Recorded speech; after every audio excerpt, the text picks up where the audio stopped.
Hello? Hello? So, let's see. A little bit, I've been doing this work for about 30 years, a little over 30 years, which for me is a long time.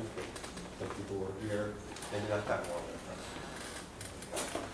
And essentially, what I'm going to talk about is my practice of hormone therapy, Reichian therapy, however one wants to call it. When we were putting this event together, I was wondering about a title, and I came up with this title, Key Concepts in the Contemporary Practice of Orgone Therapy. And after I got involved in it and started thinking about it, I began to realize that I'm not really that sure what the contemporary practice is of orgone therapy. In the sense that there are many of us here, or on the West Coast, maybe not all that many of us actually, practice orgone therapy or Reichian therapy, but there is a lack of communication and a lot of things written about this approach. So it seemed a little audacious of me to become the speaker of the contemporary practice of orgone therapy.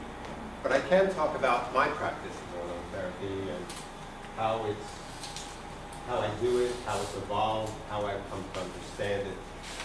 And personally, it's taken a long time to really feel that I have something all that much to say about it. So I have been talking about it, but I haven't had all that much to say about it for a long time. So what I'd like to do is I'd like to talk about some of these key principles which really pretty much orient me in my work. And these key principles, as I understand it, are the principles that I have from studying Reich's work, from my own training, and which very much become the core of whatever kind of interventions I do when I'm working with my clients. So I thought maybe we would start by giving the definition of orgone therapy, and this is from Selected Writings. Over the past 2 years now, in the topics of orgonomy, which Harry and I do, phone and stuff, and we've been going through the writings and selected writings, and what we both found very enjoyably was how rich it is. Those writings, to kind of go through it from cover to cover. So I've become quite fond of the book, and so therefore, let me give you the definition from the glossary of what is called in here psychiatric orgone therapy, as distinct or as opposed to physical orgone therapy. And it is written, psychiatric orgone therapy is the mobilization of orgone energy in the organism, i.e., the liberation of biophysical emotions from muscular and character armoring with the goal of establishing, if possible, orgasmic mode. So I think if you understand this definition, you understand what orgone therapy is about. One, it's the mobilization of orgone energy, and I think it's been touched upon here already. The reality of energy, the reality of a life energy, of what's Reich called orgone energy, and an understanding of how it functions. It's the mobilization of that energy, meaning, if you take from that somewhere the energy is not mobile. That is, through mobilization, in a certain manner, that therapy proceeds. In the organism, not in the body, not in the mind, not in the psyche, not in the brain, not in the foot, in the organism. The idea of that when we, as orgonomists, are working with individuals, with a capital I, we are working with organisms. And we see individuals through the lens of working with an organism. The mind-body split, psyche-soma-spirit split that is pervasive and has been pervasive throughout so much of the understanding of human functioning is something that Reich, I believe, was able to dissolve. But it's hard to keep in mind as we live and breathe and work. So it's the mobilization of this energy, this life energy in the organs, i.e., in other words, the liberation of biophysical emotions from muscular character. In other words, the liberation of emotion. Central to this work, central, is the work with emotion. Because emotion and the movement of energy are one and the same. It's how we experience the movement of energy, how we see it, how it activates us. It activates us in our emotional life, in our emotional contact, and in our emotional expression. And therefore, therapy revolves and concentrates on working with emotion. Which for me, kind of beginning in this field in the 70s and going through a long period as a psychologist of cognitive behavioral therapy, it was a disheartening number of years, a decade or so, where emotion became relegated as a tier below thought. But we still have a lot of that, without seeing the functional connection between emotion and thinking and emotion. Actually, they all stem from the same root. What's the root? Energetic orgone energy vocalization. So, orgone therapy is the working with emotions, i.e., in other words, the mobilization of orgone energy, and the liberation of emotion from character and muscular armoring. So one must really understand, as best one can, what is meant by character and muscular armoring. But already in this definition, we get a sense that character and muscular armoring somehow binds emotion. And somehow in the process of therapy, motion becomes liberated. So there's a binding, there's an imprisonment, there's a chronic state where emotion does not move in something called the character or physical armor, which we need to understand, which in the process of doing that, we mobilize orgone. So I need to discuss that. We need to talk about that. This idea of the character armor and the muscular armor and their relationship to emotion. With the goal of establishing, if possible, orgastic focus. And this is what Harry alluded to. And the important concept of orgastic focus as the primary, if not primary, energetic regulator in the human organisms and in other life forms. And how central that is as a conceptual frame, even though in actuality, most of us do not achieve that goal. So sometimes it becomes the question, what's the point of having the goal? You're not going to achieve it. Why have it? Why put it there? But I think Reich, as I understand, and saying the importance of having a conception of health gives you this arrow. You have this arrow. And essentially in therapy, you're continuing, you as a patient, you as a therapist, you as a human being, are continuing to hold that arrow.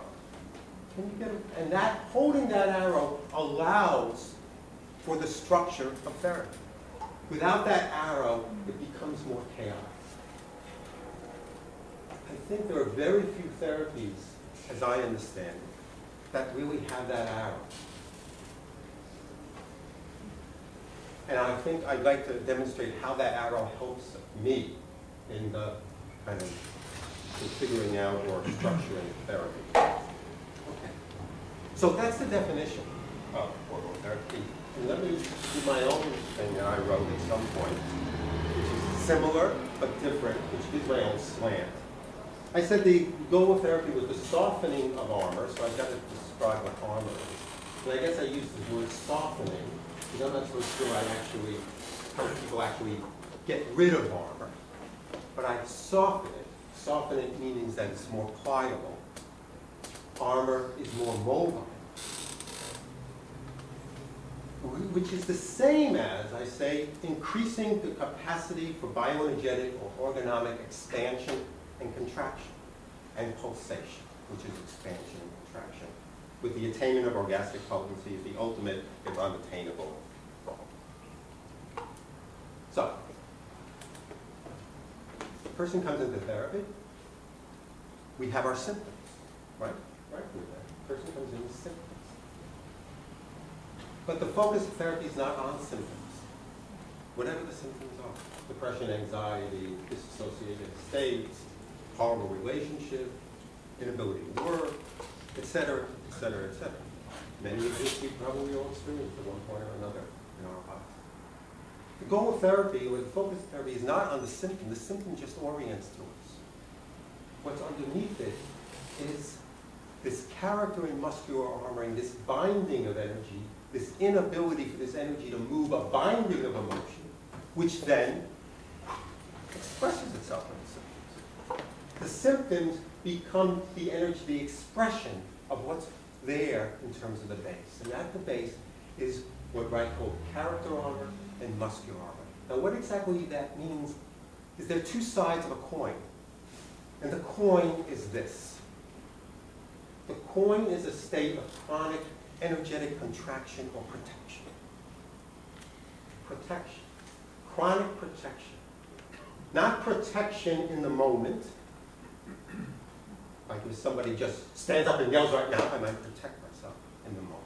It's not protection in the moment, but a protection that is arised out of moments and moments and moments of the need for protection, until the point that the organism remains in protection, remains in a state where they're defended. That's Reich's idea of an armor, a protection. And what happens is that the organism, we, contract. That's what we do. You look at a worm, you poke it, contract. Amoeba, contract. A dog, contract. Us, contract. We contract. And we contract, and we contract, and we stay contracted. And that contraction then has a life of its own. And that contraction then becomes outside of our ability to know it and change it. It becomes unconscious. Why Reich said that essentially the unconscious lives within the armor. It becomes unconscious. Now, why does it become unconscious? By unconscious, I don't mean put back in terms of some reservoir or something. And what unconscious means is that we're out of contact with it. We don't know it, and yet we live through it. And yet what we live through it then becomes our reality of who we are. So we become identified with our character. I'm a shy person. I'm a conceited person. I'm an aggressive person. I'm a frightened person. We become identified with it. But we're not aware that in that identification that results from this place of protection, the armor. And this armor then, because we're one organism, one, expresses itself in all aspects of our function. So it's how we stand, how we speak, how we think, our ideation, our breathing, all aspects of our pulsation. It expresses itself in our character and in our body, in our musculature. So, we have this protection, this armor, which helps us to say it's in our character and our organs, our body. That's just because it helps us. It may not help us in some way. But it just is a way of demarcating. But essentially, we're in this kind of armored state. And this armored state, because it is chronically in contraction, prevents, decreases the capacity for this natural pulsation, which Reich saw as part of orgone energy, and which we are born with, and which is the natural energy regulator, which is how we experience emotional aliveness, and which we are continually charging our organism and discharging through life, through my speaking, through some sort of excitement, through play, through ideation. But we build up this surplus, and then we discharge it through orgasm. This armor prevents that full capacity. That full capacity is orgastic potency. The armor prevents that because we're in this chronic state of holding. And in that armor, then, we're binding this energy, preventing this pulsation. And then that begins to express itself in all these kinds of symptoms. So that essentially is the armor. That essentially is the character and muscular armor. That essentially is what I, as a therapist, when a person comes in and we begin to work together, is what I begin to try to observe. How is this person keeping themselves safe in the world for all the legitimate good reasons, whether it was a reasoned or a not reasoned in the sense of thought out? Like sometimes I'll hear a client say, at one point in my life, after I was beaten, I decided I would never cry again. That's a decision. Maybe it was a decision that came out of a biophysical state. I'll never cry again. But for many, it's just, it happens because our organism reacts. And then we're in this state. So I look at how a person is in this state. Where is this person's armor? In their way of being, in their contact with me, how we engage one another, in the stories I hear about how they engage in the world, in the areas of love, work, and knowledge. And I begin to challenge that with a person in whatever ways I can, so that we move from here to here. I always have this idea in mind that I want to move from here to here. The amazing thing about here, even though there's an ideal, is that you don't know what here really means. Here is individuality. Okay? You have no idea what expression that is going to take. You know here, but you don't know here.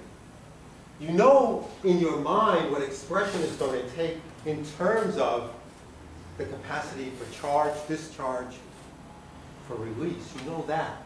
But the individual expression, the creativity, the life engagement, you have no idea.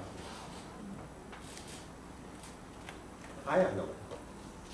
But I do know that I want to start this process. Start the process. Help the process along. To move from here to here. And it doesn't really matter if we go or how far along we go. And oftentimes it doesn't really matter whether we just start the process, because the whole idea is that when we're armored, things are stuck. Things are immobilized. When you start opening it up, then life takes its course. Personally, I feel that I'm not alone in this. Nothing I'm saying is all new or creative. But I believe that really life is therapy. Life is therapy. The relationships you have, the experiences you have, the engagement you have. That's what therapy is. What we do, what I do, is I just allow for the possibility to engage in it. And then it takes its course. Yeah? So maybe I'm a midwife. Allowing for that possibility to engage in it. So I see people as starting here. And somehow in my engagement, Reich called it originally character analysis, which is an interesting way of speaking about it, I wouldn't really say I do character analysis, because I'm not that analytical. It has a certain kind of frame, and I'll talk about it, it's a little different. But working with character, and then as Reich evolved in terms of understanding much more the integration of the organism, he moved into vegetal therapy, which involved more of the muscular biophysical armor. Eventually then calling it orgone therapy, as he understood that they're one and the same processes involving the liberation of orgone energy from the character and muscular armor. Okay? So what I do in therapy is that work to move from here to here. And the beauty, when I use that, sometimes when I'm actually working with people, I'm not thinking, oh, there's a lot of beauty in this. You know, it takes a lot of work, a lot of concentration, you know, to be with another individual as much as one needs to be with another individual. But the beauty is that understanding that when we're working for emotion, we're going from here to here, and we have tools about how to engage the character, and then how to engage that aspect of the muscular armor, which is the chronic holding in the body, is a vast arsenal. But it's just an arsenal. It is not therapy. It's just an arsenal. It's tools that one uses to engage. So, I have another thing I said, which kind of fits with what I'm saying. What is therapy? Basic principles. Help the individual gradually tolerate increased energetic movement.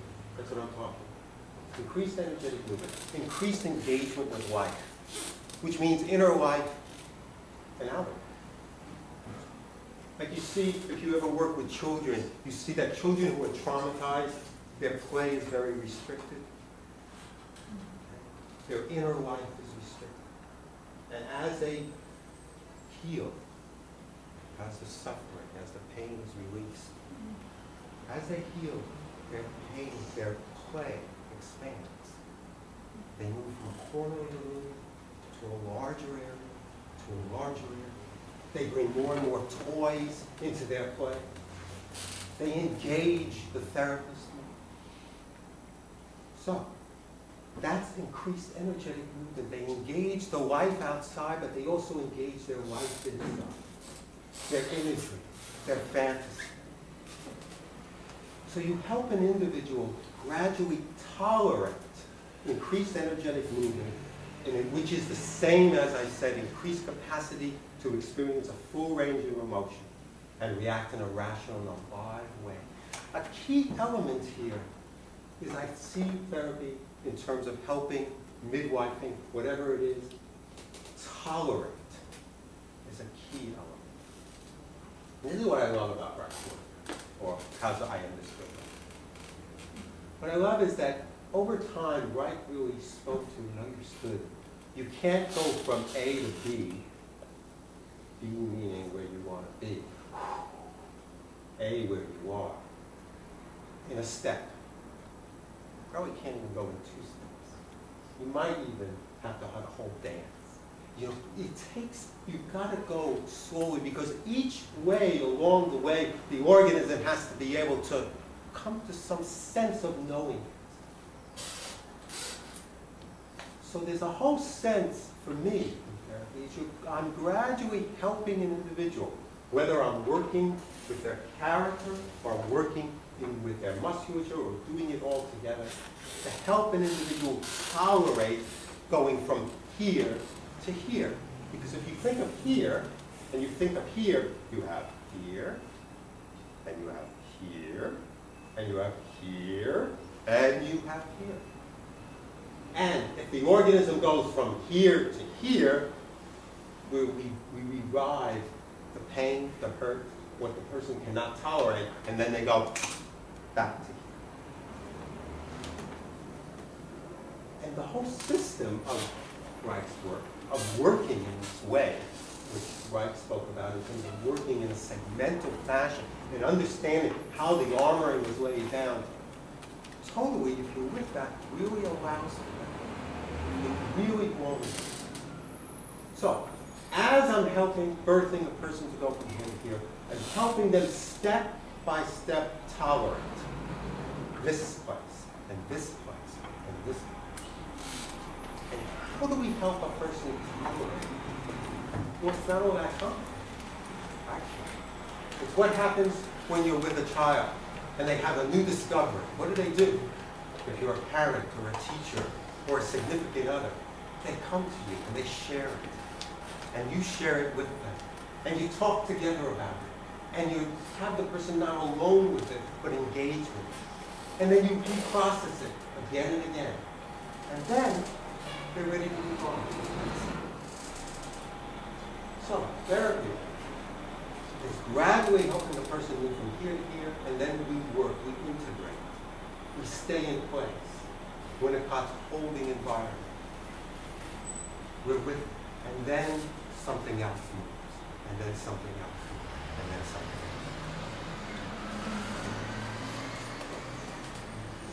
So here's the other thing I have to say about it.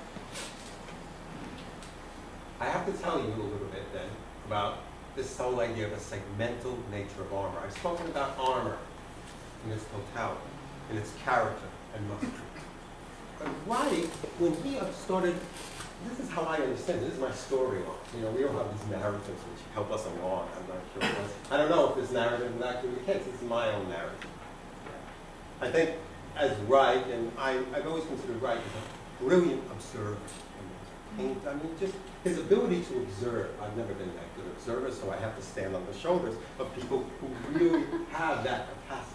But in his capacity, in his ability to observe, as he was working with people in terms of beginning to understand that the holding of emotion was not just in the way the person spoke and the ideation, but was in their whole body. And as he began to have people breathe more and mobilize that, he began to see how these waves of emotions moving and then stopping, moving and then stopping,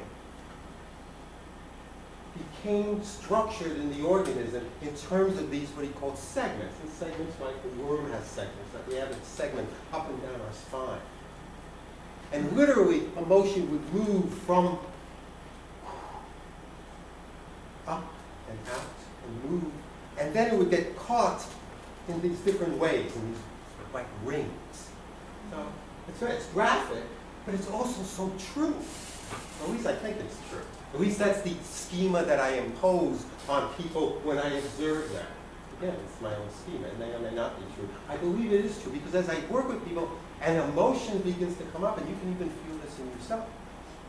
Anytime you've really felt some sort of sadness and wanted to begin to cry, and then you feel a tightening in your throat, and you feel a change around your eyes, and then you feel something changing in your breathing. And then, if you're in a public situation, and the last thing you want to do is humiliate yourself, God forbid, in a public situation, by bringing any tears out, you can experience in yourself the different ways in which emotion that wants to emerge upwards gets held. But the fact that even you can observe it says that in that way you're not armored. Because if you're armored in that way, you can't observe it. So, first I look at a person and I say, you know, you look like you're about ready to cry. Which is a very, also, you know, that's a very personal thing to say. So you need to have a relationship with a person in a way to even say that they're willing to kind of take that in. But if you say that to a person, often then they say, I'm not aware of it. And then you help them become aware of it. And as they become aware of it, then they begin to feel that. And as they begin to feel that, then it starts to move in them. And then you see, literally, how these segments kind of start and start and open and close. It's like an instrument. It's not one that somebody's playing. It's playing. So you see how that begins to happen. So, part of this work in terms of helping a person become accustomed to this energetic pulsation, this contact with emotional feeling and expression, part of that, the way you do that, is right so that you had to free up the armoring from the top down, or from the eyes, face, and what he's also saying is that, what you have to do is you have to integrate, reintegrate the organism. Therapy is a process of reintegration. So when a person is not in contact with aspects of themselves, they're not integrated. They're split off parts. You can say split off into the psyche, or a split off aspect of self. And we begin to reintegrate the organism, or reintegrate. So Reich saw that in order to do that, you had to work in this way. Now, what does that really mean? It's very important. In all my studies of different kind of body-oriented psychotherapies, and I'm kind of interested in this kind of stuff, because I'm interested, I do it, so I hope I am a little bit interested in it. This idea of gradual integration through these segments, I haven't seen anywhere else. Even in Alexander Rowen's work, which is bioenergetics, which is really the closest thing to Orgone, he speaks about these splits, but he doesn't speak as well in terms of this gradual working down. So what exactly does this mean? What it means is this.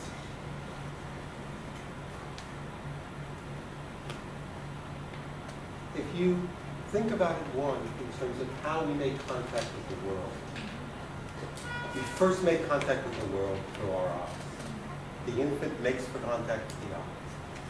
The most way that we express as a human being our emotion is through our face and hands. To express it, but through our face. The most muscles we have is through our face. The part of the brain, a huge part of the brain, is taken up by facial expression. Eyes are directly straight into the brain. If you want to get anywhere close to the brain, go right through the eyes.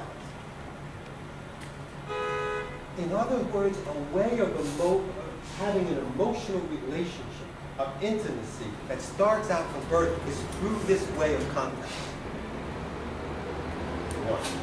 So, in order to begin, and oftentimes armoring, because armoring that we deal with often takes place because of hurt in an interpersonal way. Armoring, the stopping of emotion, usually begins up here. Now, that's the beginning. The other place that we begin to really stop our emotion is in our breathing. Breathing is the key. I mean, Reich didn't discover this. I mean, he discovered it in terms of application in psychotherapy.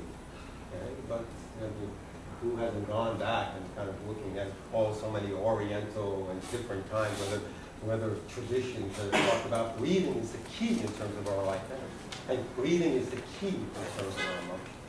So we can think about it as the face and the hands are primary expressive organs and organs of integration. We can think about the breathing as a primary way in which emotion gets moved. So, in other words, to help a person begin to identify their emotion and feel it, we help a person begin to perceive and feel through their face, through their contact. Now, there's some interesting stuff that's been recently. I've been really interested in emotion theory, and a lot of emotion theory and a lot of attachment theory is now looking much more at the face, looking much more at the eyes, looking at all of that. And there's this whole thing called about how the face informs the individual. Tompkins, a very interesting emotion theorist, would speak about that. How the cry of emotion, like a sob, not only informs the other, because emotions have a social function, but informs yourself. We hear our own cry, and then we know how we feel. We feel our own face, and then we know how we feel. We feel our eyes, and then we know how we feel if we can feel. And when we can't feel it, then we don't know how we feel. So, to begin to have a person begin to have more of a development of being able to know how they feel, which is the feeling of orgone energy, which requires energetic mobilization, you begin to help them feel how they feel in their eyes, in their face, and then in their voice, and their breathing, and you work slowly down. But there's another crucial degree, is that it's through our eyes and our senses that we are not alone, but we're with others. You can't key in therapy. You can't change alone. I mean, what grade, when I started out in therapy grade, I do this stuff. What do I have to do? I have to breathe. God, breathe alone. Then I had a gag. I go and gag alone. Scream into a towel. I didn't do that at all. But that's mechanical. That might free something. That's not what it's really all about. It's about your relationship with the other, which takes place in here.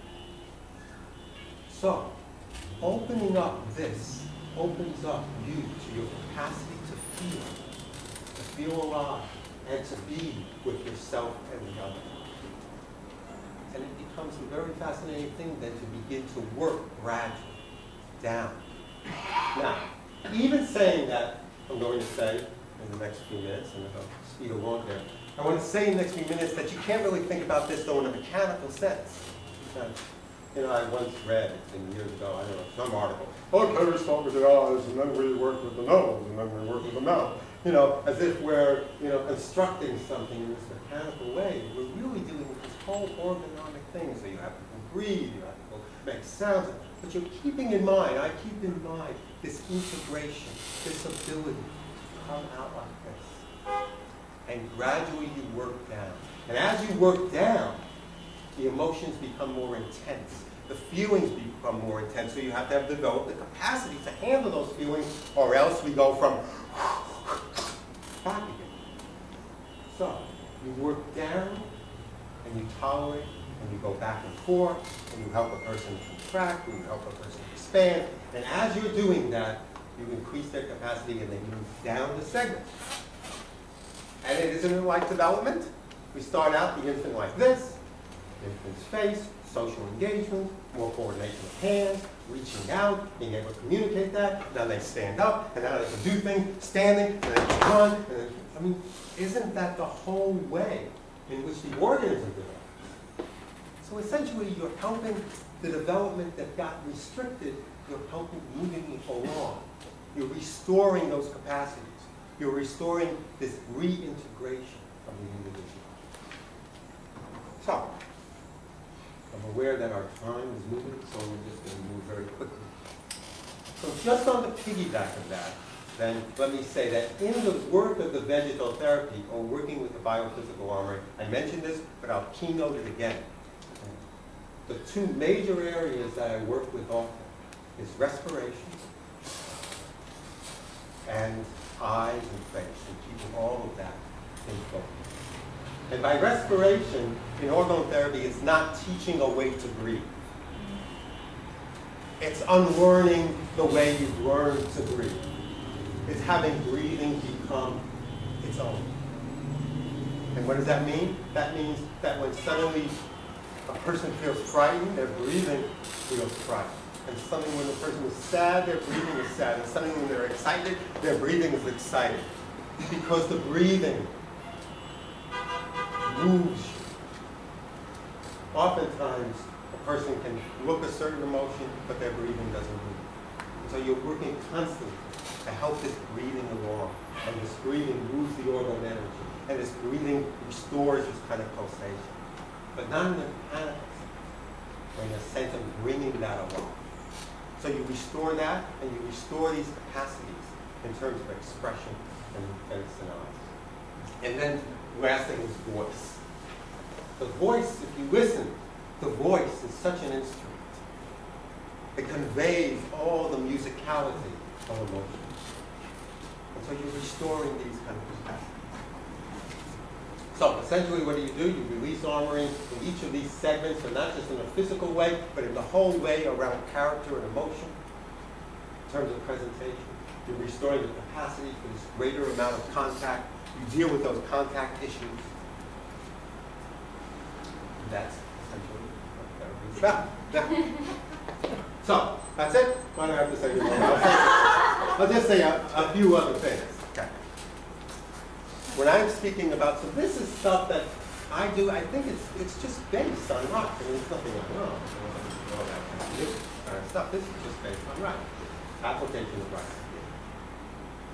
In my own, every therapist works through their own character structure, meaning our own personality, and works better in one way or another. Okay, so a lot of what I end up doing is based upon who I am and who I'm becoming and who, you know, whatever life I have in me, still have in me, growing in me, however you want to say that.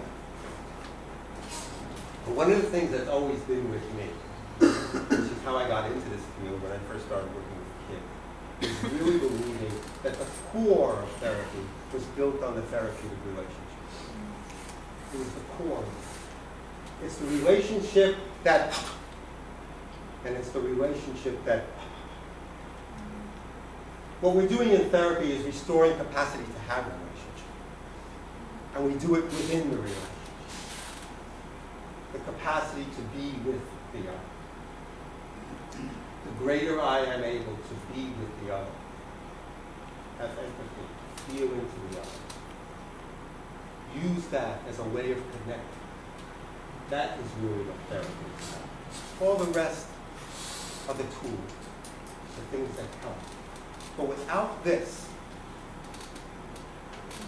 it's moot.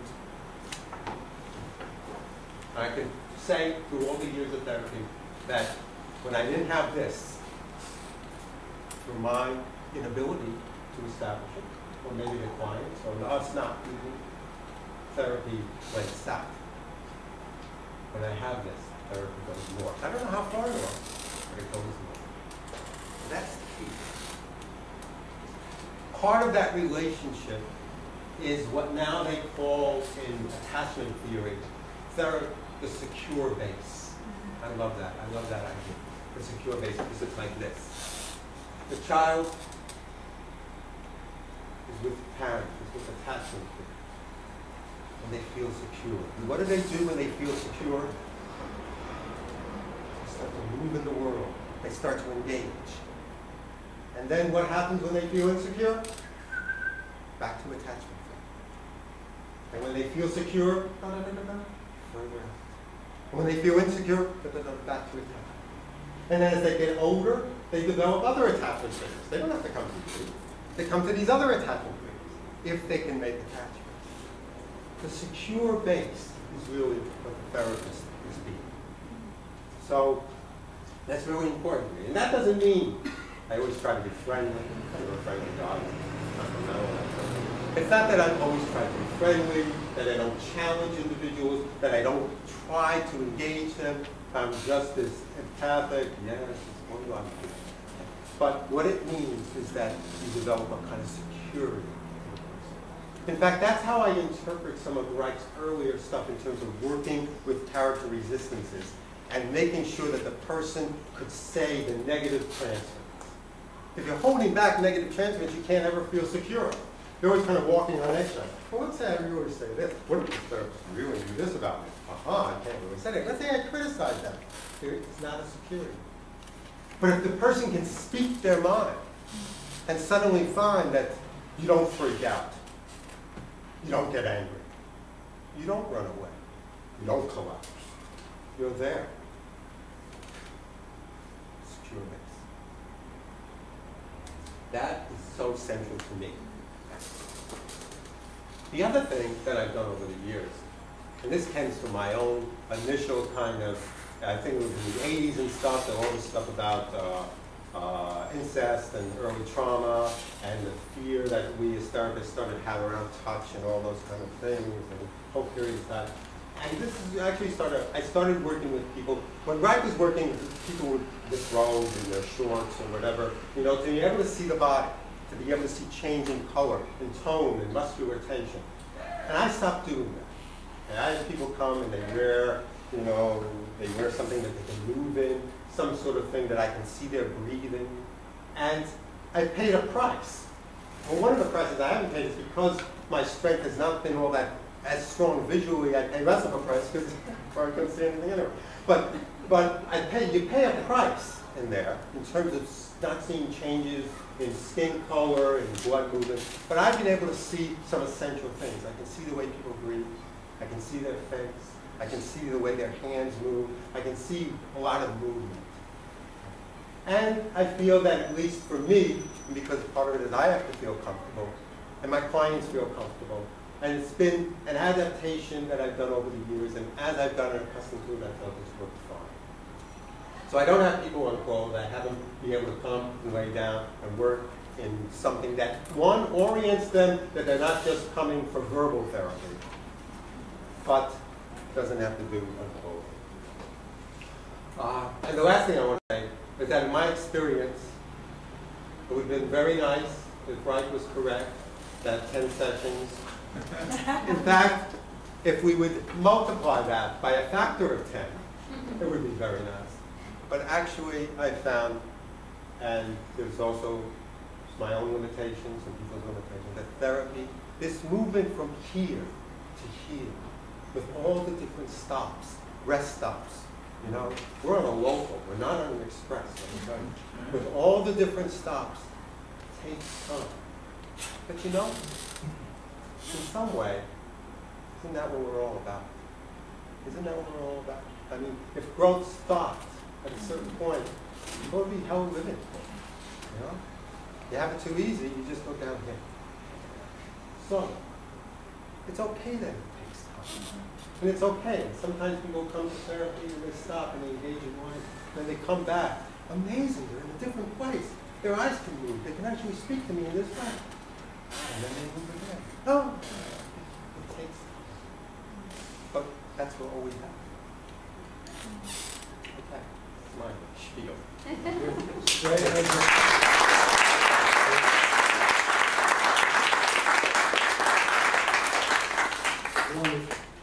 Thank you. What I was going to say is that I've had both experiences. I've had a 10-day cure, and I've had a 20-year cure. In those days, $30. But that's right. I think most of us who are practitioners know that. This, some of us have been patients know that also. But anecdotally, just which I love anecdotes. So to connect this to something that relates to Reich, the Dr. Sobey and Dr. Hamlin both shared with me after Dr. Reich died. When we worked with Dr. Reich evidently, nobody talked about their therapy. They could talk about orgonomy, they could talk about principles, but you never talked about individual therapy. And when he died, when the doctors all, the practitioners would all come together, no matter what, they still wouldn't talk about it. There was this feeling in the room that if they did, Reich would suddenly appear and, you know, berate them. But after a while, they started sharing their experiences, and what it was amazing, and I think consistent with what Dr. Schiff was talking about, is that none of them had the same experience in treatment. And the treatment, the details of the treatment, the ways that Reich worked in each of their treatments was completely different, including issues. The assumption was, Reich had patients disrobed. In some cases, you know, they sat in chairs. And in other cases, and someone just mentioned, Dr. Wolf, who was one of Reich's earliest supporters and colleagues and translators, never worked on any part of the body except the eyes. He maintained that he could establish the full genital reflex with simply working through the eyes. And according to his interactions with Reich in the early years, Reich felt this was a legitimate way. So I think one of the problems with any kind of therapeutic practice or clinical practice, no matter how you come at it, is to be, we were talking about this earlier today on the way over, how things become fixed. The idea that the 50-minute hour was somehow how you do therapy, you know, and that simply had to do with the fact that Freud couldn't go longer than 50 minutes. He got too tired, you know, or that you sit behind the couch, you know, was because Freud can stand looking his patients, you know, face to face. I mean, but these things become, so the idea that Reich worked this way, this is the way we have to work.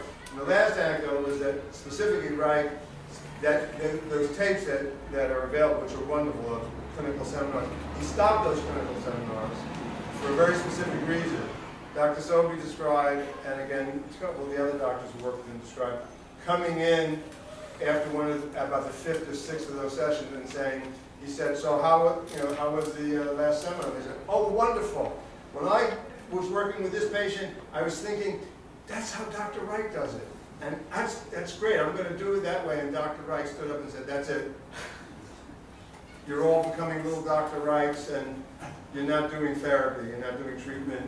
And he stopped the practice. So I think to lose, that's what is crucial. It's not just the issue of establishing pulsation with the patient or for the patient, it's establishing pulsation in the relationship, and the therapist has to be capable of that kind of pulsation also. If you're not, then it will become mechanical and it will become destructive. This may be a theoretical question, but one of the things that drew me to Reich years and years ago was the vision of connecting the personal with the political, let's say, or it became a feminist slogan, let's say, the personal is the political, or vice versa, and that one's individual psychology was not just dropped out of the sky as but it was socially produced to some extent.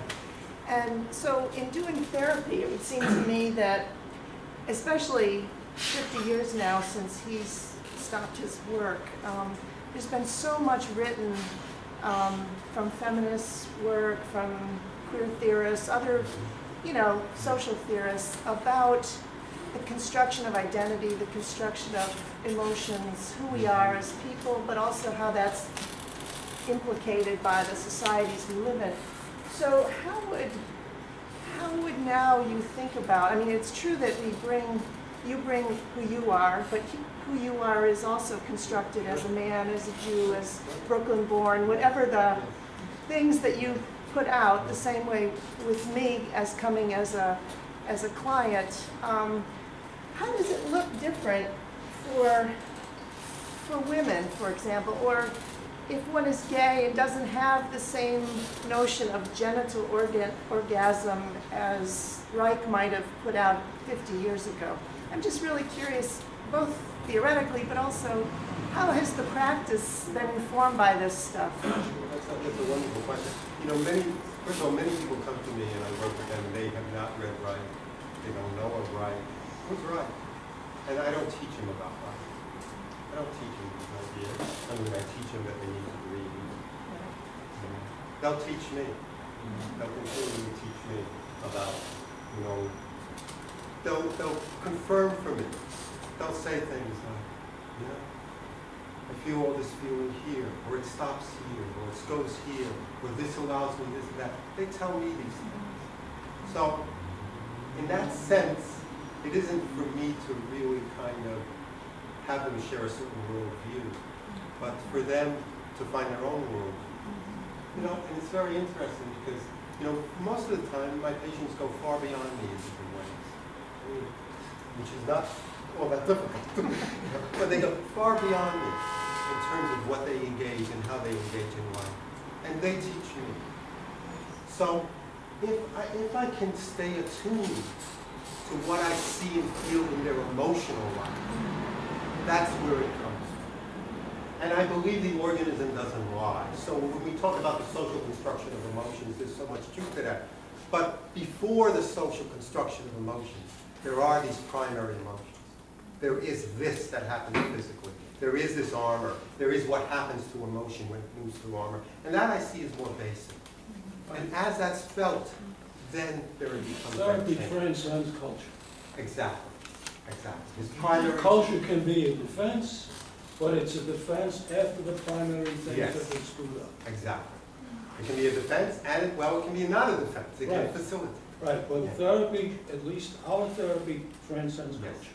Also, Reich himself said, when he first started doing work with the character armament in the very early days, he said he learned from his patients because he saw a woman as he was breaking through her character armament refused to stay with an abusive husband, or a man would be refused to stay in a job that he hated. And they started doing these things on their own, and he observed it, and he was a little taken aback and surprised, but he sort of learned from that. Did that? I do a lot of work with the eyes, and a good release can come with that. But I find this transference issue coming a lot. Like, I want, obviously, to do something for the person in front of me.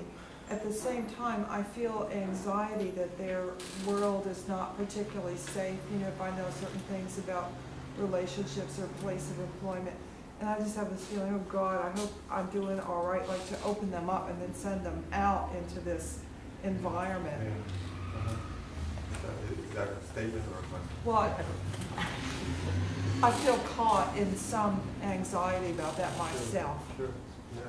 Well, I would, Well, there's always, I mean, when you say to send them out into the world, I think that's a really important thing, you know, and again, we send people out in the world when we have this kind of connection, and we feel there's some sort of this kind of bond between us that they feel, if they can go out in the world and they know they can come back to us, there's a little bit of safety. But the second thing is that as you structure your therapy sessions, you try, but you don't always succeed. You try to have a way where a person has already kind of become a little more integrated before they leave. Okay? So oftentimes that isn't the case, and oftentimes that may happen. But you try to have it so that, and the third thing is that people learn how to self-regulate. People learn. It's not just the removal of armoring, it's the learning of armor. Armor is great. You don't know how to armor, you're screwed. Okay? So armor is great, to be able to do that. The important factor is gradual. Yes. Right. But we miss the boat as therapists. Sometimes it does. Sometimes you get someone who zooms through Yes. it. That's rare. Yeah. You want it to be gradual so they can tolerate the new Exactly. charge. Yes. Did that? also just keep in mind that Reich's directive was, you know, first do no harm, second, good things come gradually. Yeah, and he was always very inclined to say, gradual is good. You know, despite everyone seems to have this image of Reich as being this traumatist who pushes for major. Gradual is good, do no harm. And then the reality is that I think one of the problems with this work is that since a lot of things, in quotes, Reichian have been incorporated into a mass, you know, market of a variety of types of practices, is that this stuff, for any of the orgonomists here who are, you know, actively trained and working, we're telling you, it's dynamite. You cannot go fast with this. You know, and very often patients will come in, myself included, well, I want it now. You know, and again, Dr. Silva always said, if I got you where you think you want to go, you wouldn't make it down to the corner. You know, let me just speak again. You say you work with eyes. I mean, it's very delicate. Very delicate. You know, it's through our eyes that we disassociate. It's through where we put our attention. It's through where we integrate emotion or not. You know, I can have a client, if they've had experience, a lot of experience with disassociation, all it takes for them is to move their eyes in a circle 2 times and already, that's it. And then we're problem. It's very delicate.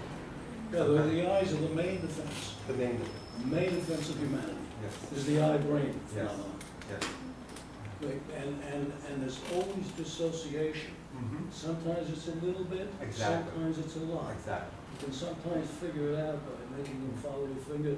Sometimes when I'm here, they're there, and in between. Right. But that is your main defense Exactly. from the get-go, because where's a kid gonna go if he's suffering pain and fear inside? It's the only solution. See, neurosis makes sense. Sure does. It makes sense. Unfortunately, we pay a price for it. I want to mention 2 things. One, in terms of this lady was saying, one of the most basic things in orgone therapy is the contact, like Dr. Schiff was talking about, between the patient and the therapist, and your capacity, and that's based on your capacity to tolerate a certain level of charge and emotion. So if you're feeling anxiety in, you know, that you're going to open something up, you know, if you're interested in this therapy, I'd encourage you to get this therapy, because it means that somewhere, when that person's beginning to open, it's pressing on something in you, because you're getting disoriented where to go at that moment. And in terms of this lady over here, I want to mention to keep in mind that orgone therapy isn't just a psychological therapy. When you're asking these cultural questions like Dr. Nelson was pointing out, Dr. Schiff's talking about going from here to here. Well, everything is integrated into that pulsation, so it doesn't even matter where your orientation is, or your political views, or whatever. If you're staying focused on that pulsation, the rest of that is going to be integrated into that. Well, you talked very much. Thank you. On the topic of 10 sessions, Yes. you could even take it down to 5 sessions if when you're working in the context, I think, of children and mothers together in a session. If you have 2 things, one is that the mother can tolerate what we would later come to see as a negative transference, because all the negative stuff comes out of the kid. And if the mother is able to emotionally be honest and respond emotionally not correctly, but emotionally where she is to that and not be defensive, breaks through the tremendous amount of attachment that's occurred and establishes exactly what you were alluding to, the base, that secure base. And in 3-4 sessions, you see enormous turnarounds with kids because it's just amazing. They will have all the armoring that's built up, and then it's just really getting the mother in the emotional spot where she can be there while the kid is really venting, or however you want to say it, getting it out. And it is, the kid, you can see it's the diaphragm, it is the initial thing that really draws your attention to work on. But it's amazing with the kids how fast they turn around. Kids are amazing. It's what they want. Yeah. Well, it's what all of us want. Yeah. I mean, but they have a more of a motor force almost to have it, and they have less of years of armoring to prevent it. But it's what we all want.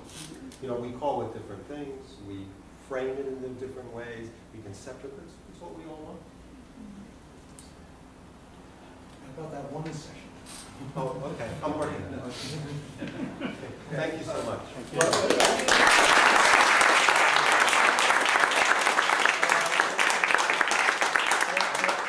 Since my glasses are broken, I don't know where we are. Okay. So, how about